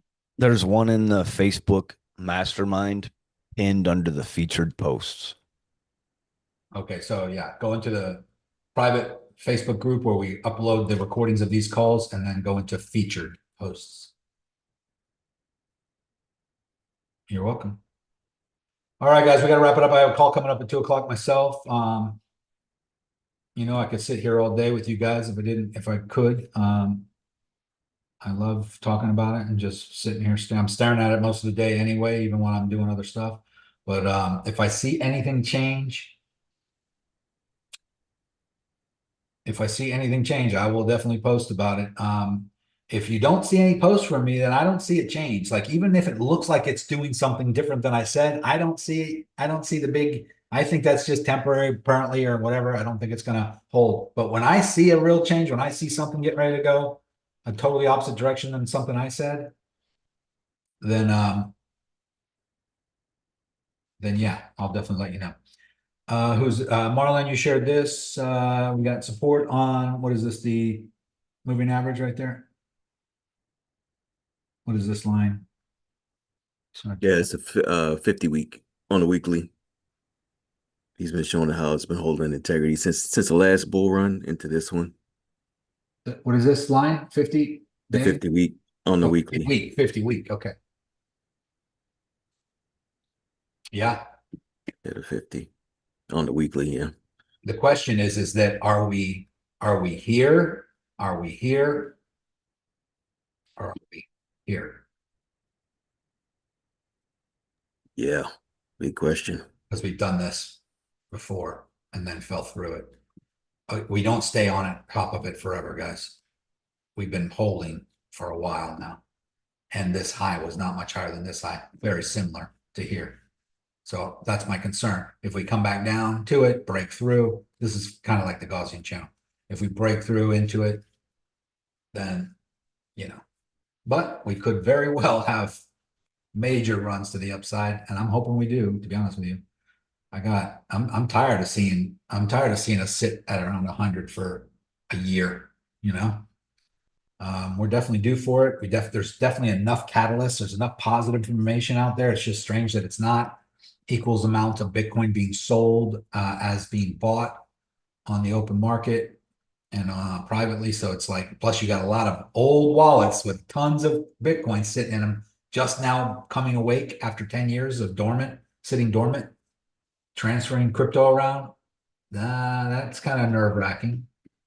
I wanted to go down to 68 first, like John said, and then go up. Yeah, I would. Don't we all? I would like that too. I would like that too, because it will be the last time you'll be able to accumulate at that price if that were to happen. Then I can buy some more. Exactly. And that would be the long of the century right there, guys. Whether that happens before the bull market is over or after, and during the bear market, it could still happen, but it may not happen before the bull market run up. We could hit 150 before that happens, but make no mistake, guys, even if we hit 150, we could still come back down to 60. That's possible too. Just remember, we did go, and I'm not saying that's going to happen. I'm just saying that a lot of people think, oh, we're never going to go to a certain level again. And that's definitely not true. Let's just go back real quick before we wrap the call up and just look back here when we hit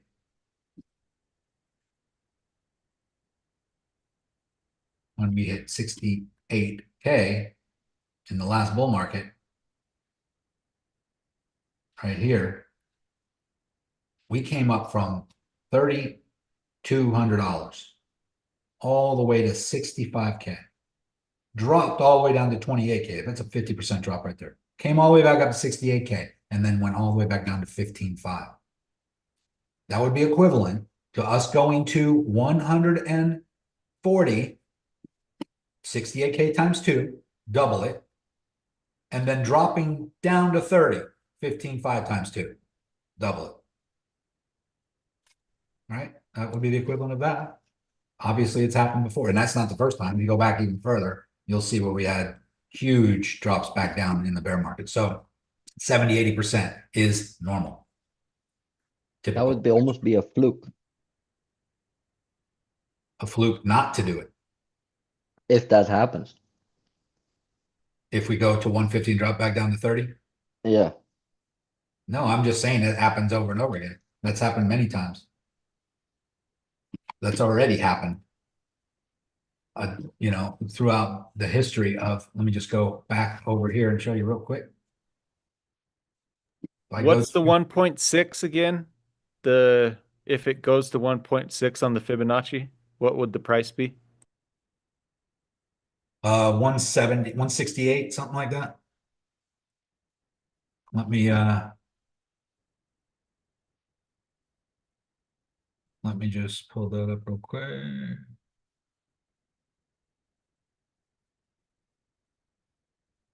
You know, I have it somewhere.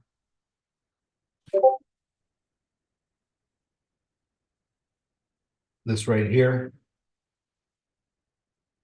The 1.6 on the fib is this blue line right here. We've always hit it. Every bull market, we've hit the blue line, and almost every bear market, every bull market, we hit the orange line at the 2.36, except for last one. And just in 2021, we only hit the top of the blue line, which is the 1.6.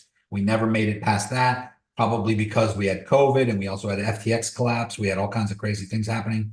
And we only hit the top of the blue line. So here we are in the blue zone. We are in phase 4 and we are halfway through it.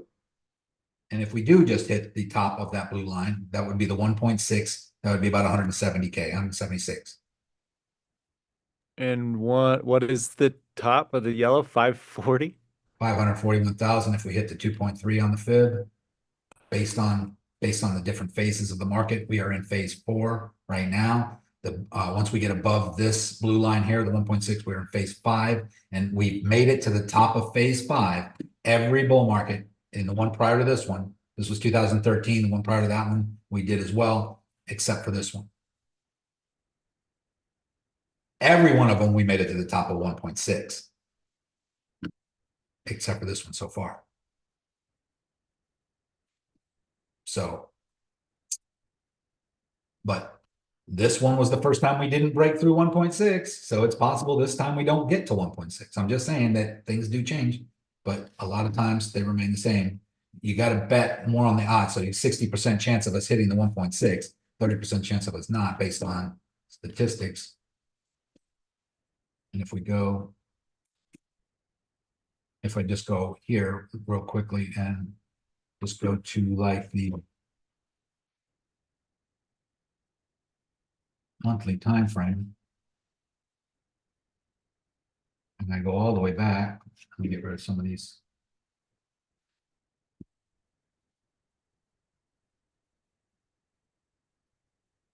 For those of you, for the gentleman that was saying, these are all the bull market tops, guys.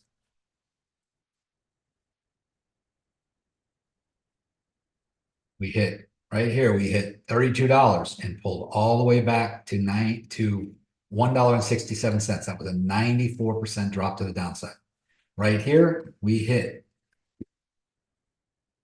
at $1,269 and then pulled all the way back to $152. That's an 88% drop.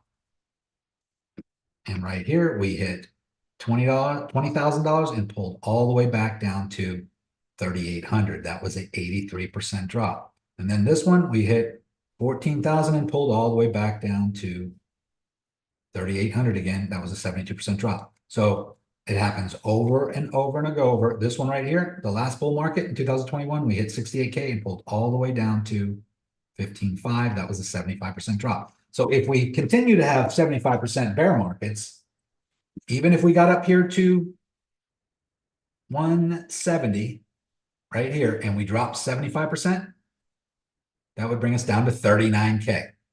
We drop to 80%, 79%, 35K. Very similar to every other time. So don't think that would be an anomaly or that would be a one-off situation. That's happened over and over and over again. Nothing to be scared of. That's all good. That's healthy market structure, by the way. I don't think we're going to hit 4K again, John, but but I would not be surprised if we did 30 again, because 30 was the only support and resistance level that we broke through and never retested.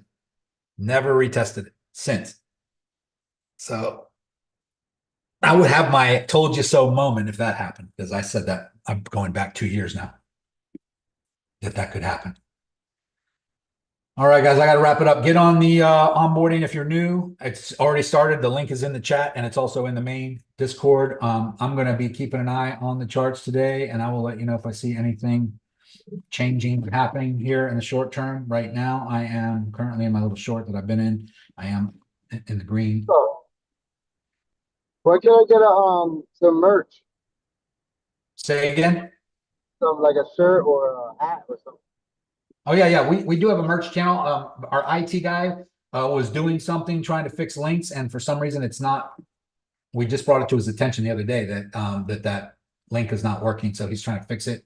I will, but it's in our Discord group, guys. Let me just go back here and show you. Normally, I think you go into Discord and go into official links somewhere in here. Crypto Renegades shop right here. Click on that. Right now it's saying it's currently unavailable, but he's working on it. And we'll make sure we get that up. I'll let you guys know when that's fixed. Right now we're still in this falling wedge. We are bouncing on support at 107.8 and possibly going to fall through to 107.2. But if we do break out to the upside, I will let you know here, because that could be another attempt, another run back up to the 110. And I'm going to reverse my position if that happens, but I'm staying short right now while we're in this downward trending wedge. All right, guys, have a great rest of your day. I will see you on Wednesday's call, but I will be in the chat if you need me, or send me a DM or ask a question in the main chat in Discord. If you want me to answer it, just at me, tag me in it. If you want Chad or Bill to answer it, tag them. Otherwise, have a great rest of your day.